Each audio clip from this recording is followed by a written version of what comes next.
ជំរាបសួរបងប្អូនទាំងអស់គ្នាខ្ញុំឈ្មោះដាណេខ្ញុំរស់នៅរដ្ឋ Ohio សហរដ្ឋអាមេរិកខ្ញុំគឺជាម្ដាយជាគ្រូបង្រៀនពេញម៉ោងហើយក៏ជាម្ចាស់អាជីវកម្ម Digital Business Online ផងដែរខ្ញុំបានរកឃើញអាជីវកម្មនេះនៅតាមប្រព័ន្ធអ៊ីនធឺណិតដូចជាពេលដែលបងប្អូនកំពុងមើលខ្ញុំឥឡូវនេះអញ្ចឹងដែរខ្ញុំពិតជាសប្បាយរីករាយណាស់ដែលខ្ញុំបានចាប់ឱកាសនេះ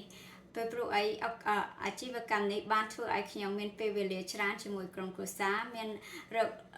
ប្រាក់ចំណូលបានបន្ថែមដោយងាយស្រួលមិនចាំបាច់ចំណាយពេលច្រើនព្រោះវាមានប្រព័ន្ធ system ដោយស្វ័យប្រវត្តិធ្វើការ24ម៉ោងហើយមានអាជីវកម្មនេះមានរហូតដល់28ប្រទេសនៅ43សាខាដោយខ្ញុំមិនចាំបាច់កាន់ stock ឬក៏ខ្វល់ខ្វាយអំពីការ shipment ការដឹកជញ្ជូនបើសិនជាបងប្អូនមានចំណាប់អារម្មណ៍សូមតាក់ទងជាមួយខ្ញុំអរគុណច្រើន